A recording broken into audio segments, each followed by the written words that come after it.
Hello there, my good YouTube people. It's Bridget back again from It's Your Time channel, and this is our second episode of the trip to Japan.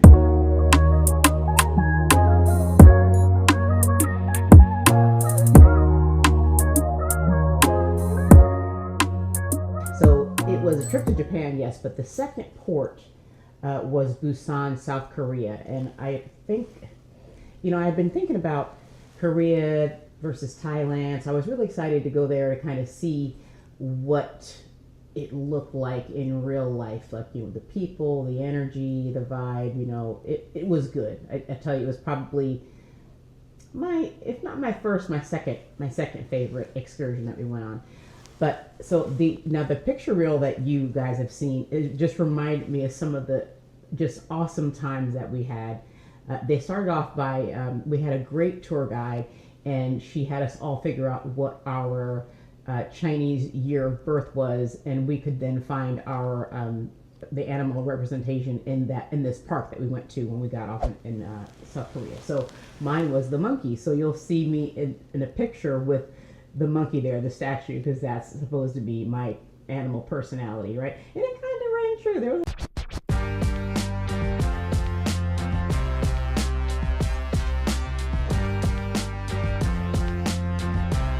see me in a picture with the monkey there, the statue, because that's supposed to be my animal personality, right? And it kind of rang true. There was a lot of similarities. So, and there was also just an amazing time of the temples were gorgeous. I mean, the pictures, there's a picture of the underneath of the awning of one of the temples, and just how intricately it is done and painted, just fabulous.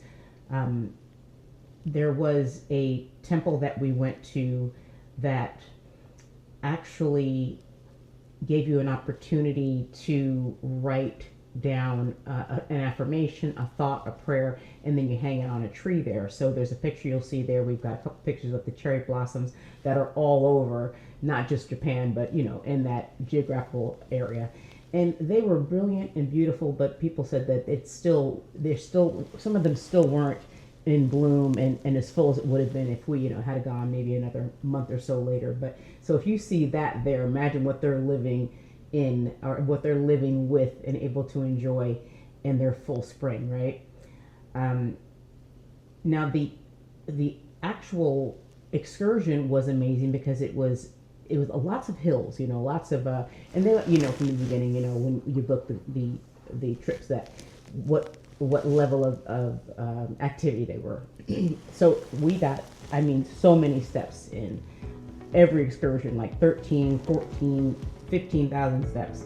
Then on the way back to the bus, when we were going back to the bus, we ran into you'll see the pictures of a show. They were doing a show in their traditional garb. You see the green and the red. And this gentleman, we ran into him in the parking lot, and my honey asked, "Can I take a picture?" And he knew. He was like, he didn't speak the language, but yeah, he knew, and he stood there and he did like this pose and whipped out his fan and this whole thing, because he was on his way down to through that parking lot to go and do whatever participation that he had in the show. But the most fabulous part of this was they have a fish market that's there every week.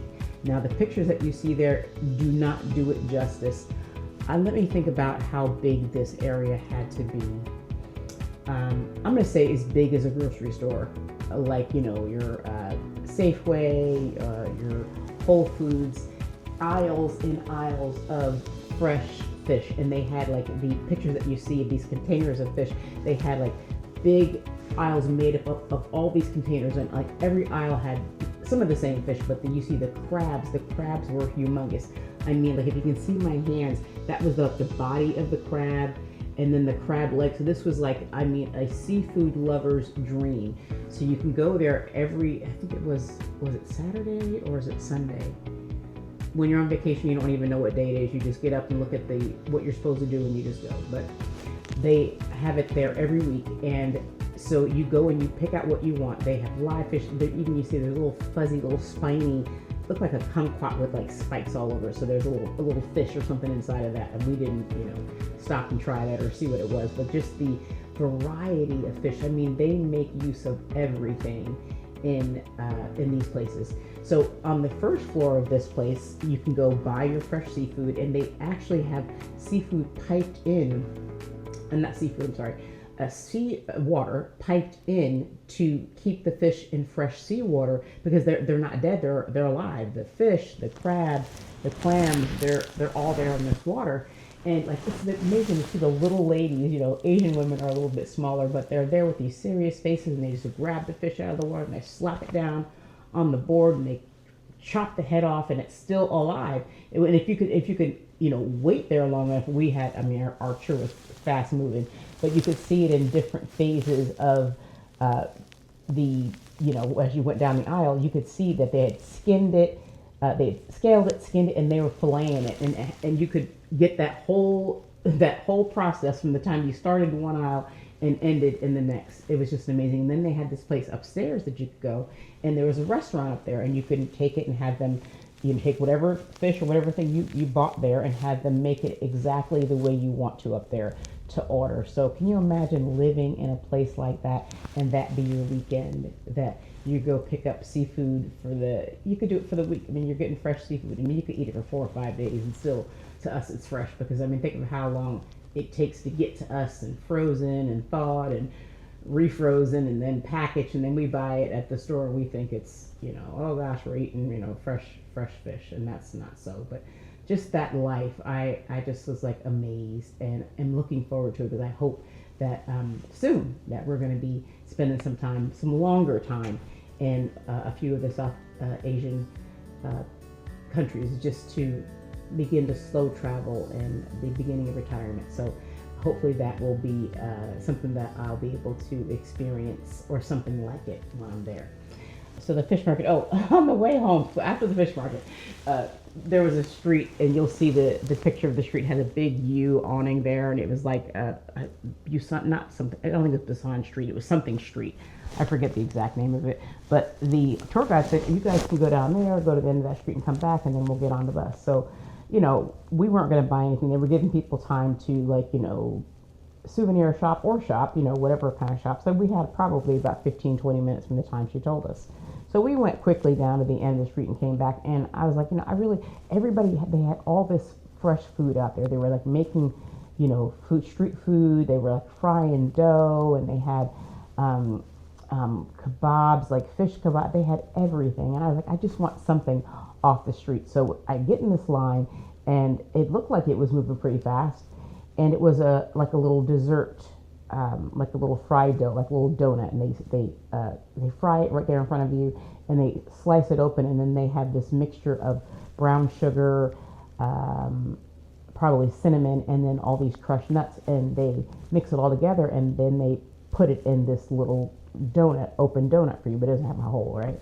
So we're standing there waiting, and I'm thinking, okay, we're going to be next in line, like 2 more people. And then the lady that is, helping them, collect the money and they had like 3 or 4 people working at this stand. They put in like 3 containers of these little cakes in a bag, and they put them underneath. And I'm like, gosh, that was supposed to be ours. And they did this like 3 different times. So our time is like running out. I'm like, oh my goodness. And my honey is somebody who is like super big on being timely for everything. And for this, I agree with her, because, you have to be on time to get back on the bus for the excursions, or else, the boat will leave you. And at your expense and your trouble, you have to find a way to get to the next port, or to find your way home, right? So I'm getting kind of nervous. I'm thinking, oh, I can't, I'm like, maybe we should just leave. In my mind, I'm thinking maybe we should just leave. And she's like, no, we'll stay. Let's do it. We're here now. But it took so long, and we're looking down the street, because we can see it's a long street, but we can see that the tour guide is gone, right? And that our group is gone. We don't see anybody. We pegged this one guy, real tall guy that was in our group, probably like 6'6" or something, and he would have Reese saying hello, people. Reese saying hello. And he had this hat on, so we could always identify him, and he was sticking close to the tour guide, so we could always see where our group was in case we wanted to like stop and take a picture, right? So we see nobody. Finally get these little cakes, and then we're walking fast, and then we start sprinting, because the anxiety is like, oh no, they're really gone. We get to the edge of the street, and it was a 2 minute light. They had a timer. It was like 2 minutes. We had like 90 seconds to wait for the light to be changed. We're looking at the buses. There's a couple of buses there, but we still can't see if that's our bus and that's our people because we had to cross the street. So we're waiting, and there's a mob of people that cross all at one time. We're dipping and diving. We're actually running. We get to that place. We cross the street. I had a hair clip in my hair. Somebody bumped me. The hair clip jumped off and fell in the street. And my honey was like, "Oh, let's." I was like, "No, let's not get it." She's like, "No, we can." I was like, "No, let's just go," because I knew that if we missed this bus, I would never hear the end of it. I did not want to be part of that wrath, right? So we get there, and the bus, we looked for the bus, and the bus that was in the place that our bus was, it wasn't our bus. And we didn't see the tour guide, and we didn't see anybody. And we're looking like four buses long. We don't see anybody. And we're like, oh no, what's going to happen? So one of the guys knew that we were, one of the guys that was sitting there waiting to get on his bus, he knew what we were doing. He's like, oh, here, maybe this is your bus. And we're like, no, we need, I think it was 5. I think we're on 5 road or something like that. And he's like, oh gosh, no, it's not 5. So we look down the street to the end of the corner, and there's a bus getting ready to turn the corner, and they stop at the light there, and our tour guide jumps off the bus and she starts waving us. They saw us running from way back there, and they wait for us. So we're chucking down the street to the end, and we jump on the bus, and you can imagine that the people are like looking to like, wow, like what could it have possibly have been that could have been so interesting that you almost missed the bus. And they were headed back to the boat, and when they take off, they take off. So we like really had no time. It was in the middle of that afternoon, actually the end of that afternoon, like 4:30. But with all that congestion, all that traffic, the weekends and all that, it was just super congested, and it was just a mess. But we get on, we're eating these things, and it was good. But I think because of the trauma, it wasn't as good as I think it would have been had I been able to sit still and eat it and enjoy it with some time. But after every excursion after that, there was someone else rushing or running to the bus, or maybe not running, that we had to wait for. The last 2 that we went on, people just waited. They would go and count the people, and we were actually leaving from a parking lot, so we didn't have to be in traffic like that. So super cool. The best memories, and it was just full of just real life culture, people, watching people in the streets, how they got along, how they moved, what they wore, young, old people, just amazing. Can't say enough about it. Hopefully we'll be going back to Korea, and hopefully just take some time and actually see Korea in and of itself, by itself. I hope that helped you guys. I hope that you enjoyed the pictures and just sharing some of my life. And I want you to remember to always think of you. It's your time. Make time for yourself. Make choices that put you first, because it's your time. The last episode, I'm thinking it's kind of hard to cover 11 days in such a short period of time. But the next episode will be a peek into when vacation goes wrong, and I mean severely wrong. Remember to like, share, and subscribe if this was a blessing to you at all. And I will be seeing you guys again on the next episode. Blessings. Have a wonderful day.